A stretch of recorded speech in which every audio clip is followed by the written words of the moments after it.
Assalamualaikum warahmatullahi wabarakatuh. Innal hamdalillah nahmaduhu wa nasta'inuhu wa nastaghfiruhu wa nastahdiih wa na'udzu billahi min shururi anfusina wa sayyiati a'malina.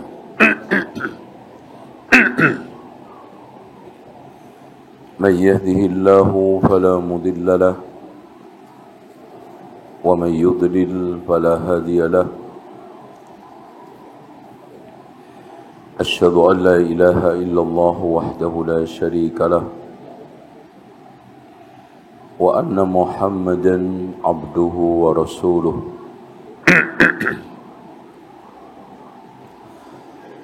Qala Allahu azza wa jalla يا أيها الناس اتقوا ربكم الذي خلقكم من نفس واحدة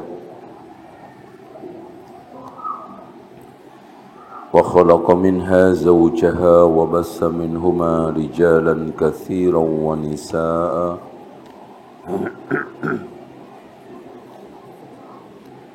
واتقوا الله الذي تساءلون به والأرحام إن الله كان عليكم رقيبا. وقال عز وجل يا أيها الذين آمنوا اتقوا الله حق تقاته ولا تموتن إلا وأنتم مسلمون.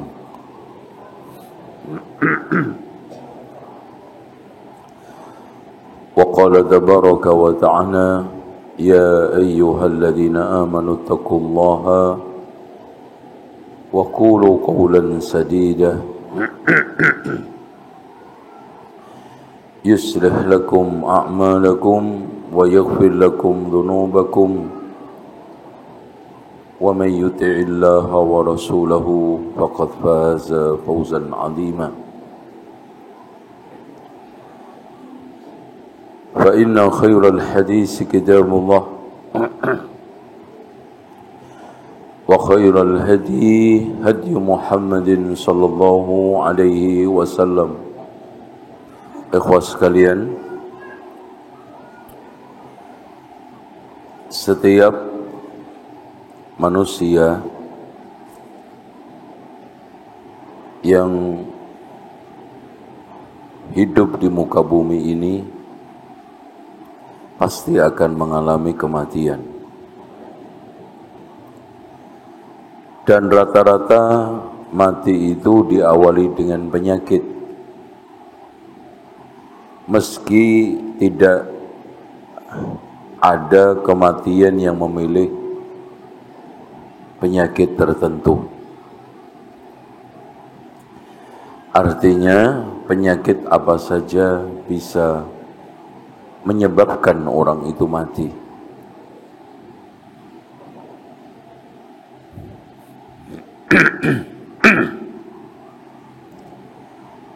Oleh karena itu, setiap orang yang sakit, pikirannya itu pasti menuju kepada kematian.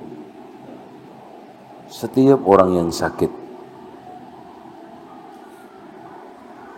ya, apalagi mereka yang sudah lanjut usia.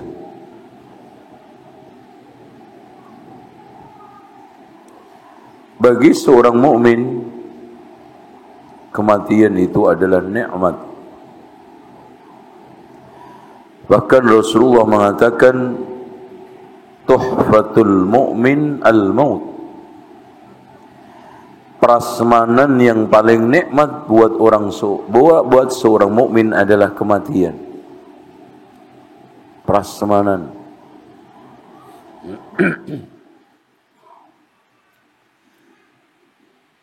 Makanya takut mati itu tanda lemahnya iman. Orang beriman itu tidak takut kepada kematian. Sehingga ciri orang di akhir zaman nanti yang kena wahan penyakit akhir zaman. Kenapa? karena hubbud dunya wa karahiyatul maut. Adapun seorang mukmin dikatakan oleh Rasulullah, tuhfatul mu'min al-maut. Prasmanan yang paling nikmat bagi seorang mukmin itu adalah kematian.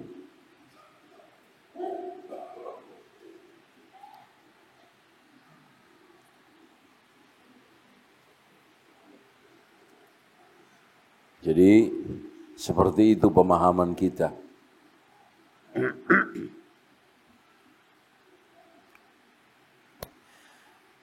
Bagi seorang mukmin mati sekarang, besok 10 tahun lagi, 40 tahun lagi sama saja.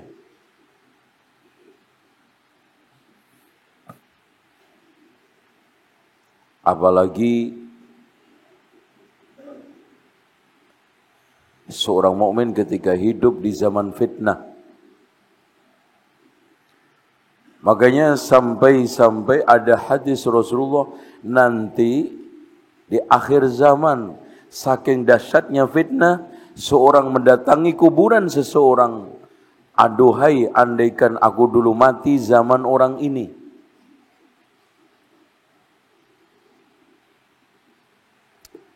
Sebetulnya Pak, mungkin termasuk antum semua, betah hidup di Pekanbaru bukan karena nikmatnya satu kehidupan dan bukan karena ngerinya kematian. Insya Allah. Apa sih enaknya sekarang hidup di Pekanbaru begini? Apa? Yang bikin antum bertahan di Pekanbaru dan tidak mau mati itu satu, karena surga kita belum jelas. Itu saja. Wallahi ya ikhwan, kalau surga kita semua ini jelas, nggak ada yang betah. Ya, apalagi hidup di Jakarta.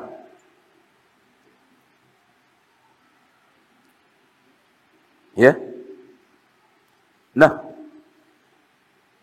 di dalam masalah kematian, seorang ketika menghadapi kematian itu saat paling lemah. Makanya harus ada yang mendampingi penuh dengan kasih sayang, pengertian, dan faham sunnah. Oleh karena itu hadirin sekalian, tidak ada saat paling bahagia bagi seorang mukmin menjelang mati didampingi ahli sunnah. Dan tidak ada sesuatu yang paling menyedihkan, menyakitkan bagi mukmin kecuali mati didampingi ahli bid'ah. Iya. Coba bayangkan ikhwan, saat orang sakarat harusnya ditalkin la ilaha illallah, malah ditalkin berjanji, malah dibacakan manaqib, malah dibacakan hal-hal yang aneh-aneh. Saat paling krusial seorang terus untuk ditalkin la ilaha illallah adalah saat sakaratul maut. Makanya dari sekalian, ketika ada seorang mukmin mengunjungi temannya, pertama kali yang disuguhkan bukan apel seger, bukan jeruk yang manis, bukan buah-buahan yang ranum, tapi Allahumma rabban nas idhabil ba'sa Ishfi anta syafi la shifaa illa shifauka shifaan la yughadiru sakma. Ini yang membuat nanti apel itu jadi nikmat, jeruk jadi seger, ya, termasuk juga anggur itu jadi nikmat. Kalau ini nggak ada Pak, buah-buahan yang dibawa oleh para itu yang makan siapa? Yang makan siapa? Yang sehat. Ya. Terus kemudian, karena saat paling sensitif adalah saat mau mati.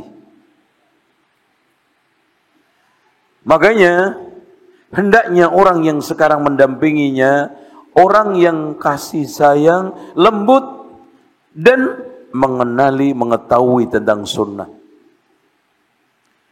Makanya Rasulullah katakan, "Idza hadartumul marid awil mayyit."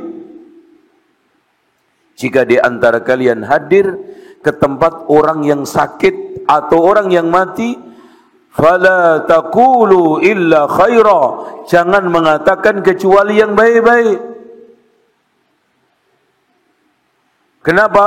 Fa innal malaikata yu'minuna ma taqul. Karena malaikat itu mengaminkan apa yang kalian katakan.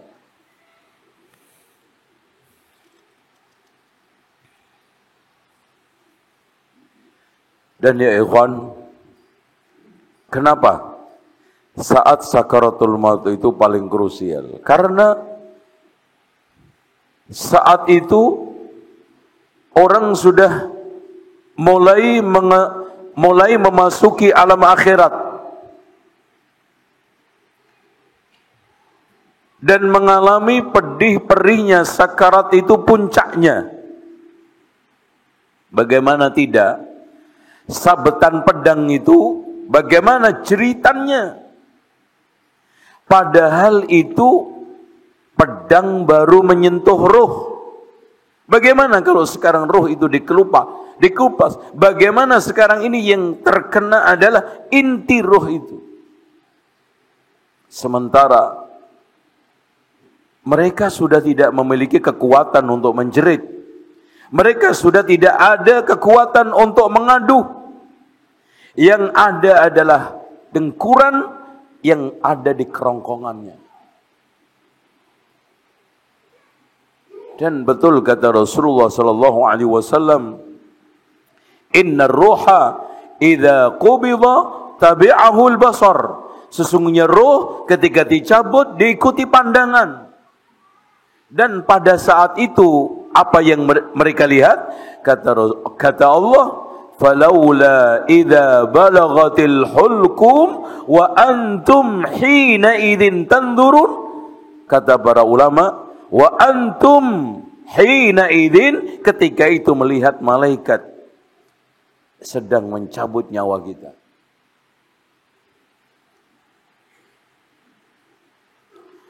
Saat itu sudah tidak ada lagi harapan di dunia. Yang sawah luas, yang perusahaan sedang berkembang pesat, yang rumah mewah, yang anak pinter-pinter bergelar, semuanya nggak ada guna. Yang ada cuman penyesalan. Yang ada semuanya, Rabbi laula akhartani ila ajalin qarib. Ya Allah, andaikan engkau tunda aku sesaat saja, aku akan beramal soleh. Tetapi semuanya itu close. Wa idza jaa ajaluhum la yastakhiruna sa'atan wa la yastaqdimun.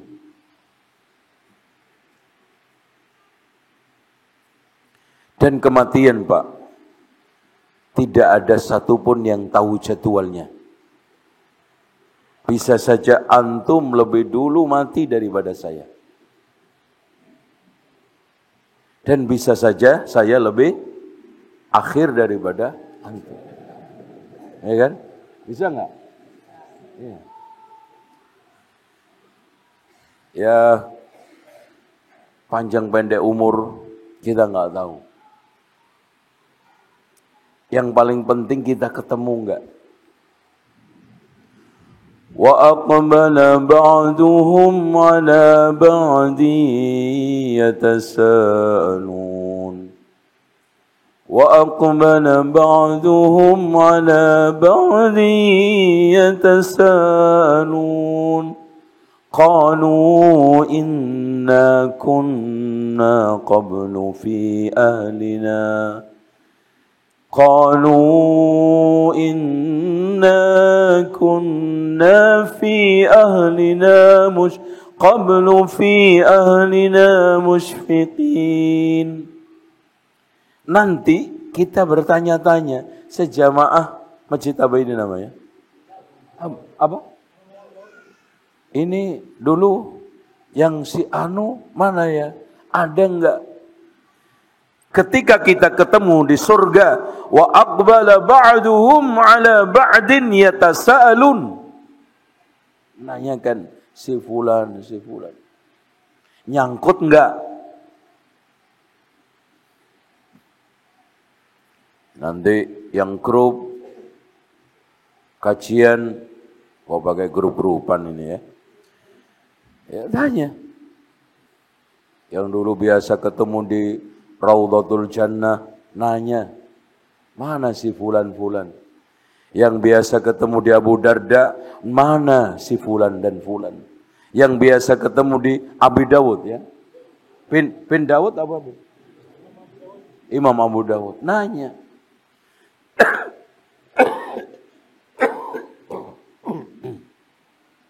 Ya.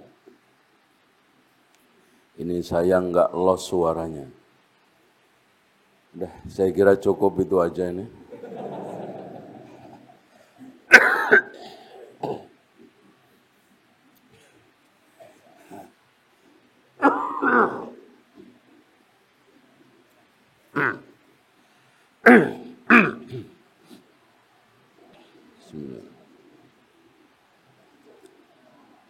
Baik, kita lanjut. Nah, ikhwas sekalian, ketika sekarang kita menghadapi saudara kita yang meninggal dunia, orang tua kita meninggal dunia, atau siapapun, yang utama harus kita lakukan adalah 5. Yang pertama, menuntaskan tanggungannya. Ya, barangkali baru meminjam alat-alat rumah tangga, atau mungkin ada yang pinjam motor, balikin. Ya. Kemudian yang kedua, mengurus jenazahnya, dirawat dengan baik, sesuai dengan sunnah. Karena kata Rasulullah, asri'u bil janazah, percepatlah untuk merawat jenazah. Kata alasannya, fa in taku salihatan, kalau itu baik, fa khairun tuqaddimunaha alaihi, kebaikan yang kamu segerakan. Wa in takun ghaira dzalik, kalau tidak, fa syarrun tad'unahu an riqabikum.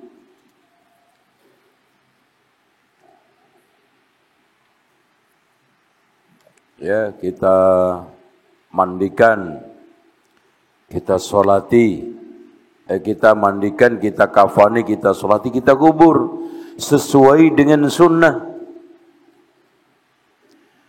Makanya dari sekalian, barang siapa yang tinggal di tengah kaum muslimin awam, apalagi di antara mereka banyak melakukan kebid'ahan, hendaknya berwasiat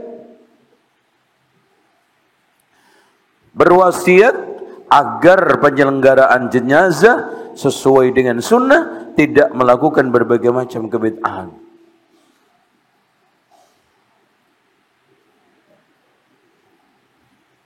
Kemudian yang ketiga, membayar hutangnya. Karena nafsul mu'min mu'allaqatun bidainihi hatta yuqda'an. Jiwa seorang mukmin tergadai oleh hutangnya sampai dibayar. Makanya kalau tidak, antum nanti muflis, ditagih sana, ditagih sini, tapi antum gak bisa bayar, kecuali kebaikan antum sampai habis. Tapi ketahuilah dan berbahagialah orang yang punya utang niat kuat untuk membayar, tapi sampai mati tidak bisa membayar. Kata Rasulullah, ad-dainu dainan. Utang itu ada dua macam. Faman mata wa huwa yanwi qada'ahu, barang siapa yang mati niat punya bayar hutang tapi enggak bisa sampai mati, fa ana waliyuhu, saya nanti yang membayarkannya. Tapi waman mata wa huwa la yanwi qada'ahu, barang siapa yang sekarang mati tidak sama sekali punya niat untuk membayar, fadzakal ladzi yu'khad min hasanatihi, itu nanti yang diambilkan dari kebaikannya. Laisa yauma idzin dinarun wala dirham, yang pada saat itu tidak ada dinar, tidak ada dirham. Yang keempat yang harus disegerakan adalah menunaikan wasiatnya, terutama wasiat-wasiat kaitannya dengan din, wasiat-wasiat kaitannya dengan masalah-masalah keagamaan, harus dirawat, harus dipelihara. Wasiat kepada anaknya, tolong nanti di antara anak saya tetap untuk menjadi pengurus masjid Imam Abi Dawud, karena bapaknya dulu di sana. Itu jariah. Ya. Selanjutnya di sekalian yang kelima, membagi harta warisan. Jangan ditunda-tunda. Alasannya kata orang Jawa, kuburan maknya aja belum kering udah rebutan warisan. Bilang aja, hujan terus Pak. Ya. Kapan keringnya? Ya ikhwan, saya temukan konflik banyak sekali diakibatkan karena harta warisan yang ditunda. Jangankan sekarang ini 20 tahun. Ya, 5 tahun, 7 tahun sudah cukup konflik.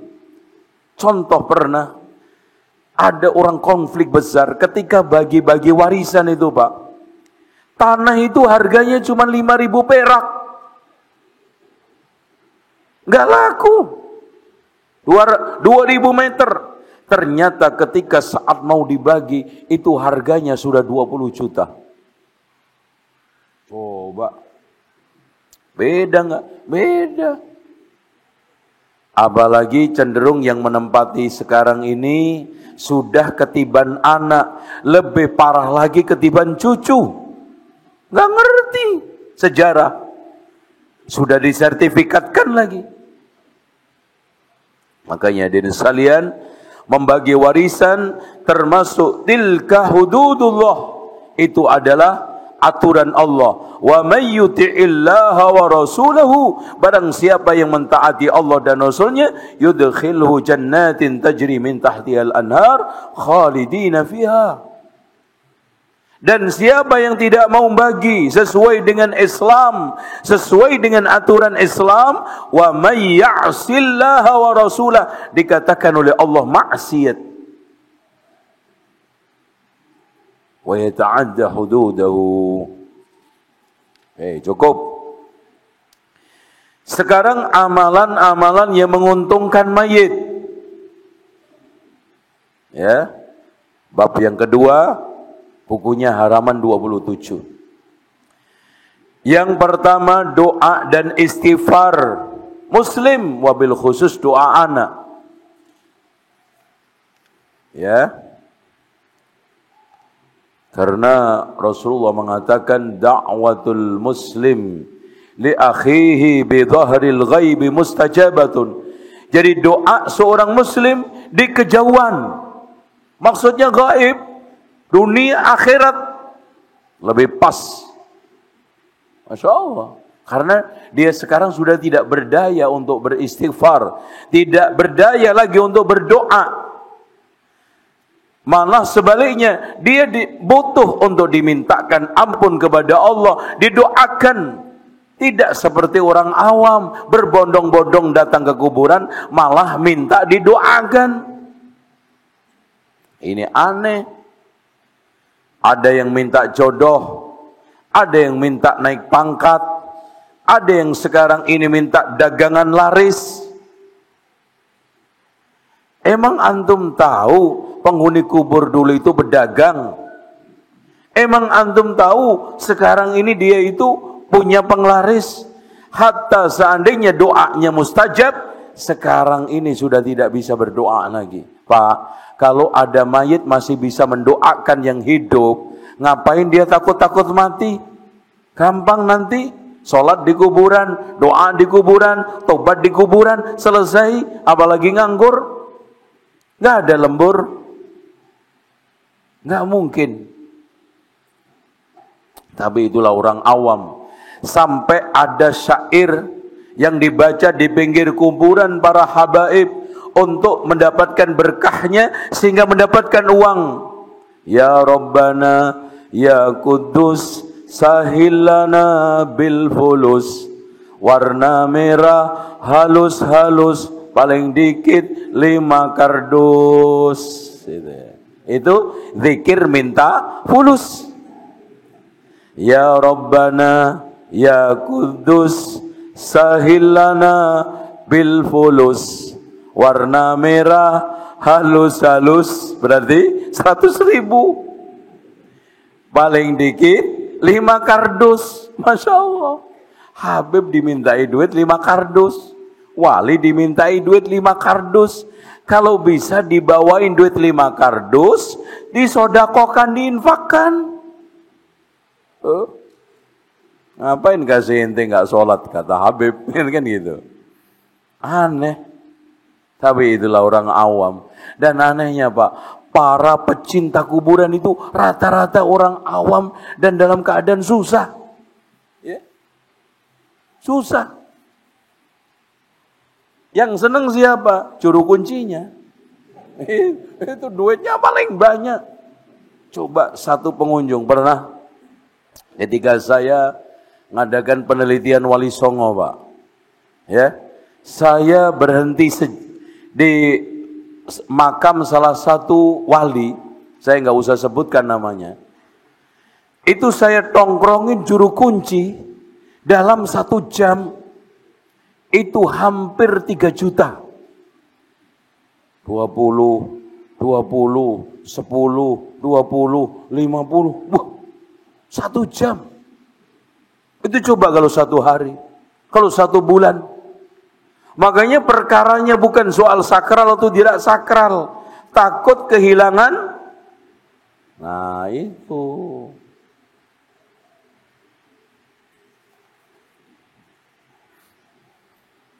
Ya. Dan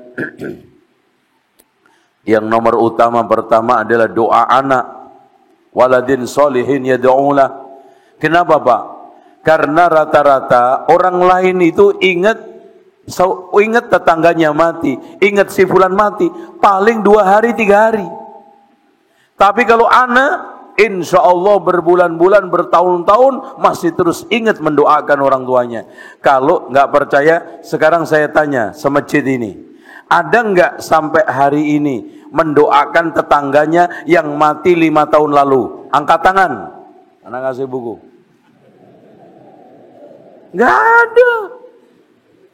Oh, jangankan 5 tahun Pak, 5 hari aja lupa. Tapi yang terus ingat siapa? Anak. Apalagi soleh. Makanya kenapa tidak setiap anak? Karena yang ingat, yang nyambung, yang selalu terus mendekatkan diri kepada Allah adalah waladin solihin yad'ulah.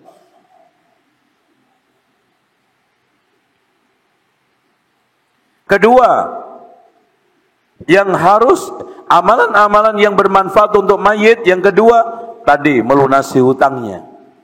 Ya, tadi sama. Kemudian yang ketiga, menunaikan nazarnya. Karena nazar itu hutang. Kalau orang tua dulu punya nazar, entah bentuknya iktikaf, puasa, atau apapun, bayar.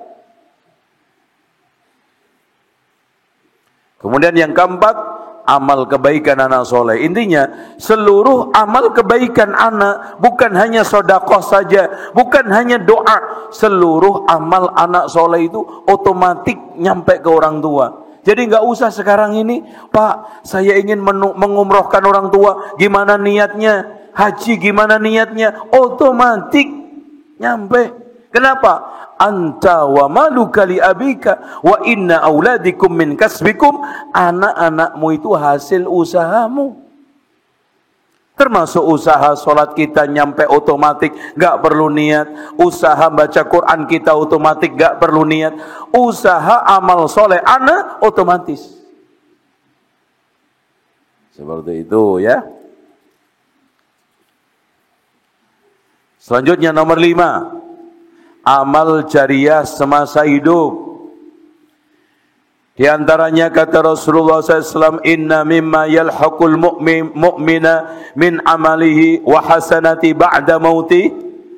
Termasuk apa-apa yang nyampe kepada orang mukmin setelah matinya dari amal dan kebaikannya, ilman 'allamahu aw nasharu, ilmu yang dia sampaikan. Mudah-mudahan ya. Makanya dari sekalian, ilmu ini adalah bagian daripada wakaf. Wakaf kaum muslimin yang diberikan oleh seorang ustadz, guru, ulama. Jadi tidak patut sekarang ini ada ustadz, ada tokoh agama memperjualbelikan dakwah. Menghargai dakwah, menilai dakwah. Haram. Dakwah itu wakaf ya ikhwan. Ya? Ada ustadz tarif-tarifan. Emangnya kambing korban apa? Ustadz ini tarifnya sekian, ustadz ini tarifnya sekian, ustadz ini sekarang tarifnya sekian. Kalau diundang harus pakai pesawat ini, jangan pakai pesawat ini, kasih aja dokar. Pak, dakwah ini wakaf. Ilmu ini wakaf. Siapa saja berhak untuk mendapatkan ilmu. Di mana saja dia harus siap menyampaikan ilmu. Kalau enggak, antum jadi artis saja. Enak. Jelas sesatnya. Kalau begini kan sesatnya remeng-remeng. Kan? Bagus. Dikasih air panas gitu Pak. Jangan madu ya. Udah kebanyakan madu. Madu satu aja cukup. Antum gak paham. Oke. Sekarang kita masuk bab yang ketiga.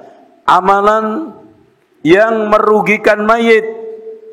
Wah, kalau sudah nyampe ini, buku saya ini pernah mau dibakar di Jawa Timur.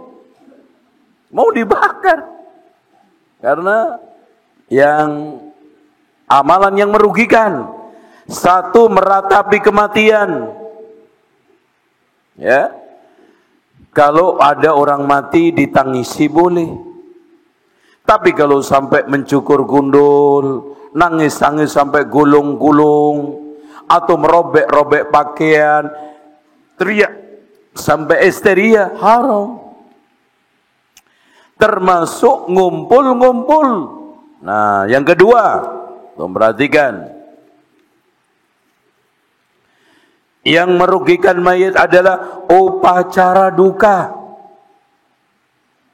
Ya, ada Pak, maaf, kadang-kadang mau melepas jenazah aja itu kayak pelantikan camat.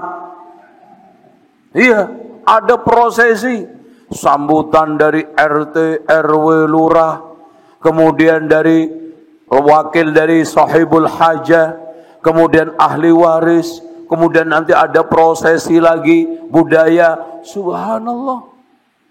Ini mau mengubur jenazah atau mau pelantikan lurah? Itu. Ya. Masya Allah. Jadi seperti itu. Apalagi di Jawa itu, Masya Allah Pak, nanti ada acara berobosan. Jadi setiap familinya itu harus berobos di bawah jenazahnya. Nanti ngelempar satu karung uang sambil niat, Pak, Mbok, aku ora butuh duitmu, hartamu yo, Tapi habis dikubur rebutan, padha wae. Itu bohong-bohongan. Nanti setelah itu nyebar beras kuning, dikasih uang. Ya. Kenapa? Karena kiasan beras kuning artinya sudah mau mateng, dimakan sebagai sedekah. Ya, siapa yang makan sedekah kayak gitu? Paling ayam. Uang nanti ada yang 1.000. Direbutan anak kecil, ini semuanya zaman dulu. Terus kemudian diantar payung moto karena memang sesuai dengan lagune Sunan Kalijogo, sluku-sluku batok ilaule si Romo menyang Solo leoleh payung moto tak jendit loloba yen oba medeni bocah. Ya iyalah. Orang mati gerak-gerak, ya aneh. Diantar payung moto. Wah itu. Makanya dari sekalian, kita di masyarakat itu kadang-kadang capek dengan adat istiadat, tradisi. Karena rata-rata pelaksanaan apapun, syariat itu hanya sekedar formalitas. Syariat itu lipstik, yang serius itu yang adatnya. Lihat aja pernikahan. Akad berapa lama sih? Nanti adatnya yang panjang, lama. Begitu juga jenazahan, begitu juga apapun. Sampai hadirin sekalian, bongkar jembatan ada selamatannya. Mulai pondasi ada selamatannya. Selesai ada selamatan apa aja. Selamatan. Bahkan orang hamil aja selamatannya 5 kali kan. Mitoni. Kadang-kadang sebelumnya sudah ada 4 bulanan, ada 7 bulanan, ada nanti pas lahiran, ada sepasaran, ada selapan, ada coplok udel, ada. Coba itu makanya miskin gara-gara selamatan ya. Itu selamatan banyak banget, selamatan, tahlilan. Anehnya kadang-kadang hal-hal yang seperti ini, kalau kita lihat, banyak yang gak manfaat, banyak mubadzir, dipertahankan karena hanya emosional aja. Sekarang saya tanya sama antum semua. Kira-kira selamatan, ketika antum diundang, baca gak doa dengan khusyuk? Formalitas Pak, hanya gak enak sama tetangga. Kira-kira doa yang antum sampaikan apa? Nggak ngerti. Karena ikut-ikutan imam baca, saya ikut baca. Kemudian yang menyelenggarakan saya tanya, lebih banyak nggak enak, gengsi, atau memang ibadah karena Allah? Enggak. Karena nggak enak, karena gengsi, karena takut diomongin orang. Itu cuman rebutan harta waris. Giliran sekarang ini selamatan nggak mau, pelit, bakhil. Diselamatin juga masih diomongin. Masa harta warisan segitu banyaknya yang keluar cuman kacang godok, pisang goreng, pelit banget. Kita datang juga serba repot. Sekarang baca katanya nyaingi mutinnya, nggak baca karena tidur. Giliran makan melek, ya podo ae ya. Makanya di sini dikatakan oleh Jarir bin Abdullah Al-Bajali, kunna na'uddul istima'in ila ahlil mayyit. Kami dulu menganggap ngumpul-ngumpul setelah kematian di rumah duka, wa sani'atat ta'am, membikin makanan ba'da dafnihi, setelah menguburnya, minan niyahah, termasuk niyahah. Bahkan itu diputuskan banyak di hasil bahsul masail yang diputuskan oleh para kiai pondok pesantren. Haram. Di dalam i'anatut talibin bahkan termasuk bid'ah mungkarah. Keempat, hataman Al-Quran di pemakaman. Bahkan ada yang menyewa itu sampai 40 hari Pak. 40 hari nyewa 30 orang, satu juz. Baca siang malam, bahkan kebanyakan malamnya, sampai dibikinin tenda. Sementara seumur hidup belum pernah menghatamkan Al-Quran di rumah. Coba bayangkan, bisa hatam Al-Quran di kuburan, nggak bisa hatam di rumah. Pertanyaannya, sing konslet sopo? Padahal Rasulullah mengatakan, la taj'alu buyutakum maqabir. Jangan jadikan rumahmu itu seperti kuburan. Lah kok sekarang ini kuburan lebih makmur, kuburan lebih ramai, kuburan sekarang lebih ditempati ibadah? Ini pertanyaan kan, Pak? Yang lebih naif lagi, disewakan. Bahkan ada biro penyewaan hataman Al-Quran. Ada PT, jasa biro jasa penyewaan Al-Quran. Oh, jangankan gitu, Pak. Kan kalau lagi hari-hari besar itu kan banyak yang nyekar ke kuburan. Itu ada orang yang menawarkan jasa bacaan Quran. Yasin, tarifnya sekian. Al-Baqarah sekian, diskon sekian. Ada diskonnya. Coba bayangkan, ayat Allah didiskon, Pak. Ya Allah, udah tingkah gak garu-garuan. Astagfirullah, ya.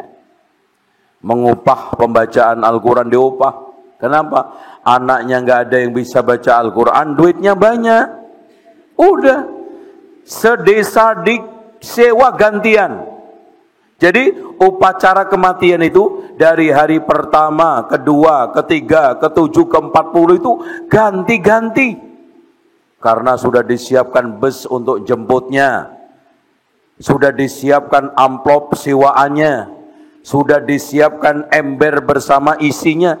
Jadi sekarang bukan takir lagi, sekarang bukan apa? Tumbuh lagi.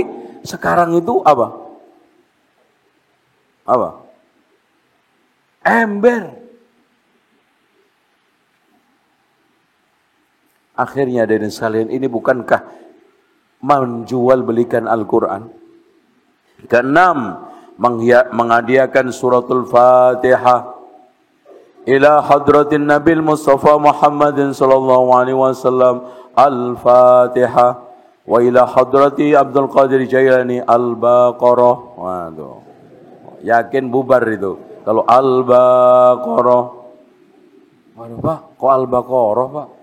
Iya, masa Al-Fatihah terus. Ini kan berkatnya gede-gede. Kenapa makanan yang ditenteng dari kematian disebut berkat? Karena seambrek-ambrek gak kuat ngangkat. Itu berkat. Ya, biasanya wadahnya namanya tumbuh. Kalau tinggi namanya tumpeng. Tumpeng. Itu. Selanjutnya nomor 7, yasinan. Nomor 8, talqin adzan mayit yang saat peletakan jenazah. Nomor ke-9, mengubur mayit di dalam masjid. Dan ini sekarang merajalela, Pak. Nasallallahu al-afiyah. Kita kasih peringatan, kita kasih nasihat, kita kasih dalil-dalil, bukan malah sekarang ini mendengarkan, malah nantang. Banyak masjid yang di sana ada kuburan-kuburan. Padahal dalilnya itu jelas. La tusallu ilal kubur. Janganlah kalian salat menghadap kuburan. Ala wa inna man kana qablakum kanu yattakhiduna qubur anbiya'ihim wa salihihim masajid. Ya. Yang ke-10, mendirikan bangunan dan menulis di atas kuburan.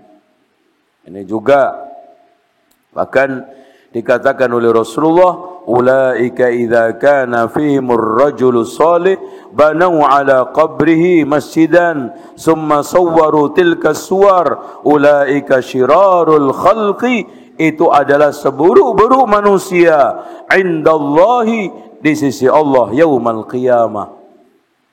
Ada kuburan orang soleh, diyakini berkah, diyakini lengot, diyakini sekarang ini angker, dibangun suatu bangunan, kemudian dikunjungin banyak orang. Cukup, saya kira itu. Mungkin ada yang bertanya, silahkan. Terutama yang nggak setuju, nggak apa-apa, protes. Assalamualaikum warahmatullahi wabarakatuh. Kami ada punya debit. Kata mereka, kenapa kami mentalkin kalimat kami itu setelah dikuburkan 3 hari? Karena Nabi mengatakan, "Udrukul ilma minal mahdi ilal lahdi." Bahwa itu adalah ma'atul, makanya kami talkinkan. Karena wajib belajar. Ini dalil mereka. Bagaimana menjawabnya? Iya, Masya Allah. Ini penting. Ya, Masya Allah. Jadi pertanyaannya ini nyinggung pendidikan. Jadi kalau pendidikan senang saya. Ikhwah sekalian, betul. Di antara sekian karakteristik pendidikan Islam, belajar itu sepanjang hayat. Enggak ada 6 tahun, 9 tahun, 12 tahun. Bahkan Rasulullah menganjurkan kepada kita, laqinu mautakum la ilaha illallah. Ajarilah orang yang mau mati la ilaha illallah. Udah sekarat aja Pak, belajar. Ini masih sehat nggak mau belajar. Masih bergaris waras, malas belajar. Terutama belajar din. Tidak cukup sekarang ini kita hanya bisa menjalani kehidupan apa adanya. Mendalami Islam, mengkaji Islam sesuai dengan Al-Quran dan Sunnah, itu adalah wajib. Oke. Adapun utlubul ilma minal mahdi ilal lahdi, ini bukan satu hadis. Itu pertama. Kemudian yang kedua, kalau kita yang jadikan dalil tadi adalah laqinu mautakum, itu bukan orang yang sudah mati, tetapi orang yang akan mati. Kenapa diberi nama mati? Karena matinya lebih jelas daripada hidupnya. Sama dengan kita mengatakan, ibu masak nasi padahal beras. Ibu saya masak teh. Loh, padahal belum jadi teh. Karena kemungkinan besar beras itu jadi nasi tinggi. Maka kalau ada orang kondisinya sudah kemungkinan besar dengan tanda-tandanya itu mau mati, maka kita dianjurkan untuk talqin, mengajari la ilaha illallah, bukan yang sudah dikubur. Itu, dan itu pemahaman mudah sekali, dan itu pemahaman seluruh para ulama. Ya. Sampai hadis yang bunyinya ikra'u ala mautakum yasin, bacakan kepada orang matimu yasin, itu maksudnya adalah yang mau mati, bukan yang sudah mati.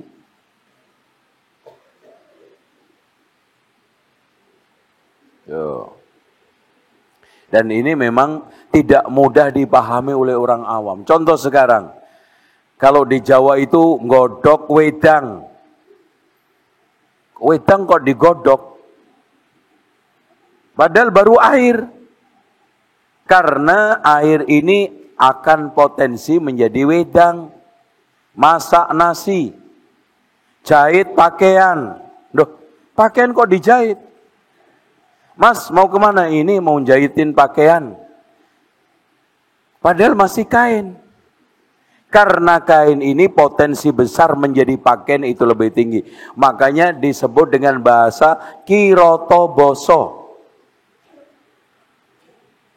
Sama dengan laqinu mautakum, bacakan orang yang mau mati, bukan yang sudah mati. Ya, wallahu a'lam. Assalamualaikum warahmatullahi wabarakatuh. Kami makanya tidak mau menerima nasihat-nasihat antum, kan antum salafi wahabi. Kalau antum tidak salafi wahabi, kami terima. Kata mereka, bagaimana jawab? Ini tes mana? Tes. Kalau ini nggak ada jawabannya. Karena sebenar-benarnya, sehebat-hebatnya, sebanyak-banyaknya dalil yang diusung ke telinganya Abu Jahal, Abu Lahab. Mereka yang fanatis kepada ajaran-ajaran nenek moyangnya, nggak masuk. Makanya Allah katakan, awalau kana aba'uhum la ya'qiluna syai'an wa la yahtadun. Meskipun nenek moyang mereka yang mereka ikutin, yang mereka fanatisi itu tidak punya hidayah, juga tidak punya akal. Maksudnya secara logika tidak logis, secara dalil nggak punya. Coba, dalil nggak ada, logis enggak diikutin. Coba.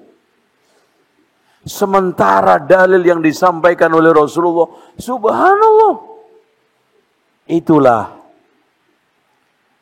Makanya Allah kasih closing, fa'arid amman tawalla an dzikrina wa lam yurid illa al-hayatad dunya. Fa'arid amman tawalla an dzikrina.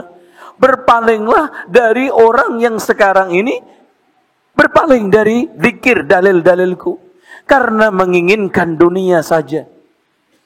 Wallahi ya ikhwan, tidaklah kepanatisan itu menggumpal, mengkristal, melainkan karena dunia. Enggak ada. Dan itu sadaqallah. Fa'arid amman tawalla an dzikrina wa lam yurid illa al-hayatad dunya. Ya, wallahu a'lam. Karena orang yang seperti ini, Pak, dalilnya itu bisa dalilot, kalah dalil gelut. Ya, apapun ya Al-Qur'an yang kita sampaikan, dalil yang fa'arid amman tawalla an dzikrina wa lam yurid illal hayatad dunya.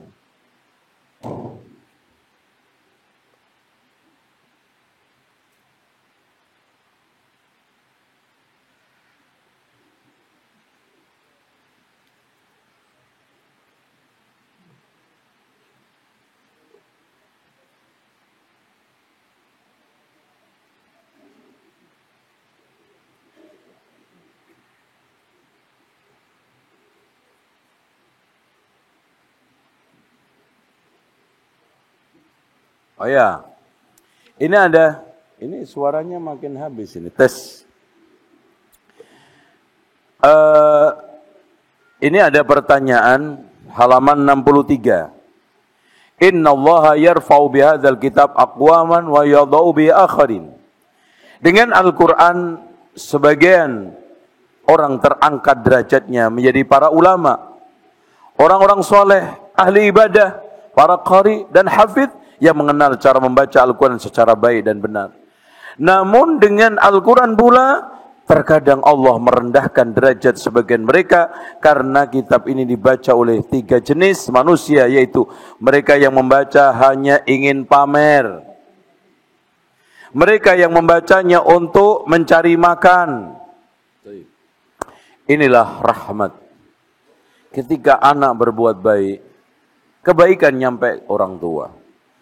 Tapi ketika anak itu berbuat dosa, Allah hentikan sampai wala taziru waziratun wizra ukhra. Ini rahmat. Masya Allah.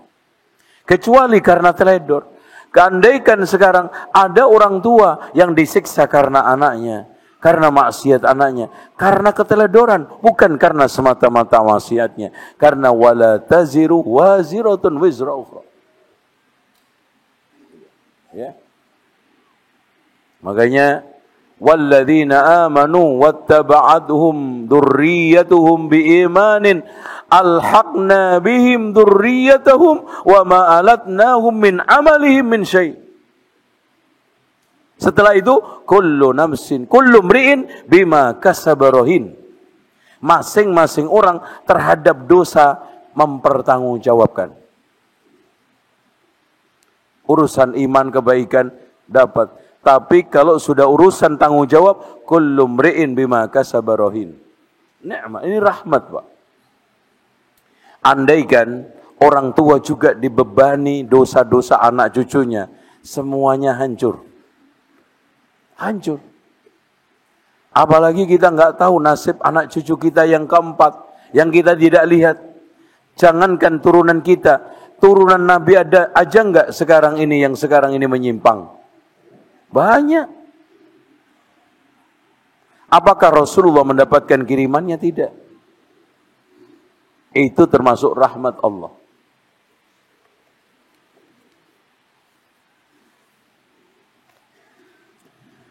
Bolehkah kita berpesan sebelum ajal kita menjemput agar kematian kita diurus oleh orang-orang yang telah mengikuti sunnah? Enggak apa-apa, bagus. Sedangkan kita hidup dengan lingkungan yang masih belum mengikuti sunnah. Nanti akan datang. Masya Allah Pak, kisah yang dialami oleh abah saya. Meninggal dunia, saya sedang ada di Madinah. Ya. Padahal cita-cita harapan saya bagaimana bisa mewujudkan wasiatnya, keinginannya. Tapi apa daya. Saya akhirnya telepon teman-teman jamaah yang ada di Surabaya, Gresik semua. Limit saya ketika itu di deadline orang kampung 1/4 jam lagi, kalau tidak datang maka akan dirawat oleh orang kampung. Masya Allah. Pasti dimandiin daun kelor Pak. Ya, pasti itu. Belum lagi yang aneh-aneh. Subhanallah. Langsung datang.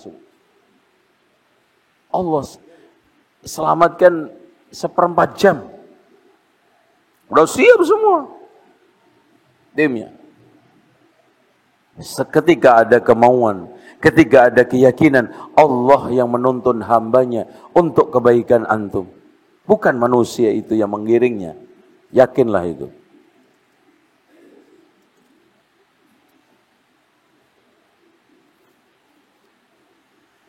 Ana ingin tahu apakah hukumnya mencabut apa ini?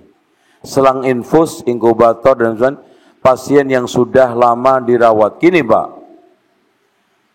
konsultasi ke dokter.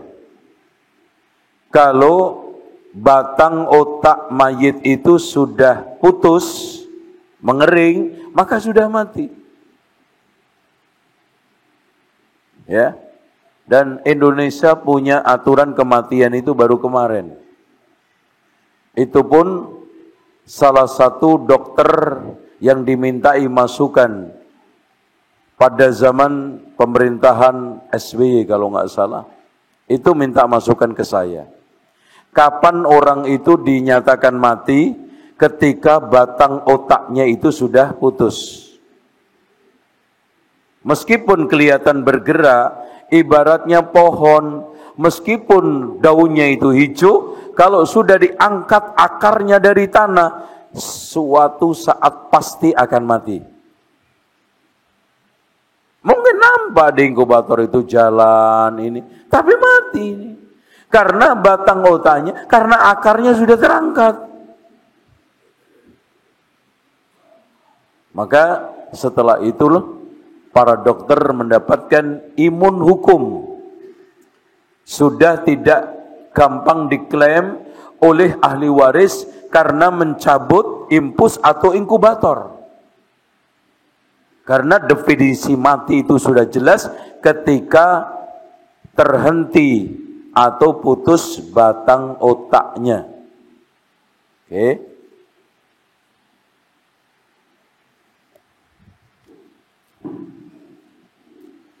Ibu saya meninggal tahun lalu. Setelah beberapa hari, ada salah seorang kerabat atau teman datang ke rumah dengan menyampaikan bahwa ibu saya pernah berucap di hadapannya ingin naik haji. Lalu ia juga menyampaikan bahwa beberapa hari setelah ibu saya meninggal, bermimpi bertemu ibu saya dan berpakaian serba putih Ini penipu. Sekarang yang penting data, bukti, hitam di atas putih ada enggak? Itu satu. Kemudian yang kedua, harusnya ahli waris, anak-anaknya lebih tahu. Masa orang jauh sana tahu? Ya? Nanti akhirnya badal haji, badal umroh, duit antum hilang. Apalagi sekarang ini, hati-hati Pak. Badal haji ini ternyata mafianya itu cukup mengerikan. Ada badal haji yang model, ada 3 model. Ada badal haji yang model cuman kirim gambar, itu satu orang bisa 6 juta, 5 juta. Ya nyewa orang, dipoto-foto sebelum waktunya haji, di Jabal Rahmah, diongkosin 300, dikasih makan, suruh balik lagi, yang penting pakai pakaian ihram, dipoto jebret, dikirim ke Indonesia. Nanti setelah selesai haji, alhamdulillah Pak, sudah dilaksanakan. Satu orang sampai megang 10 badal. Berarti kan 60. Kalau 10 juta, 100. Ada yang badal jamak. Memang dibadali, tapi sekali tancap 20 orang. Nah, itu, ya. Hati-hati. Karena sekarang ini masalahnya gini Pak, orang Indonesia itu punya mental yang kurang baik. Kalau diminta susah, ditipu gampang. Itu. Jadi banyak penipu-penipu dengan modus-modus. Contoh dimintai sedekah, dimintai wakaf untuk bangun masjid, sulit banget. Tapi didatangin Pak, insya Allah sebentar lagi kita akan bisa mengeluarkan harta karunnya Wali Songo yang ada di Bank Swiss. Oh, nanti Pak setiap orang akan mendapatkan 5 juta. Setiap masjid mendapatkan 50 juta. Apalagi masjidnya masjid besar, bisa 100 juta Pak. Cuman Bapak mengajukan proposal aja, setiap proposal 5 juta. Ya 5 juta itu harta karunnya Wali Songo. Kali 1000 proposal, kali 5.000 proposal, kali 10.000 proposal, berapa? Subhanallah. Hal-hal apa saja yang membuat kita tidak mendapat syafaat Rasulullah SAW di akhirat? Ya, intinya pertama karena melakukan kebid'ahan. Bahkan bukan hanya tidak mendapatkan syafaat, dia tidak mendapatkan apa? Minum telaga Kausar. Kemudian yang berikutnya, dia melakukan kesyirikan. Syirik. Karena inna syirka la zulmun adzim. Allah juga tidak ridho terhadap orang-orang yang syirik. Ya. Wa kam min malakin fis samawati wal ardi la tughni syafa'atuhum illa min ba'di ay ya'dhanallahu wa yarda. Jadi berapa banyak malaikat-malaikat yang wa kam min malakin fis samawat, maaf. Berapa banyak malaikat-malaikat yang di langit, syafaatnya itu tidak manfaat. Kecuali setelah dikehendaki dan diridhai oleh Allah. Bila amal otomatis pahala untuk orang tua. Bila anak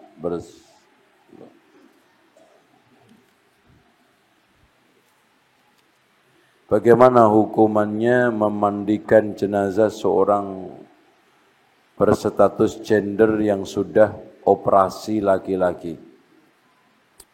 Wah, ini perlu fatwa ini. Ini terakhir, maaf jika pertanyaan ini di luar tema. Ustadz, bagaimana cara mengajak ayah kita untuk selalu ke masjid dan selalu membaca Al-Quran? Karena ayah saya sudah berumur lebih daripada 60 tahun. Ya gini Pak, antum jangan menyamakan orang tua antum yang umur 60 dengan antum yang sekarang sehat segar bugar. Kasih amalan-amalan yang ringan, tapi pahalanya besar. Bisa dzikir pagi sore aja juga bagus. Subhanallah walhamdulillah wa la ilaha illallah wa akbar. Itu berat di timbangan, mudah di lisan. Salat 5 waktu, datang ke masjid, salat rawatib, dan nanti dibiasakan dia untuk tahajud.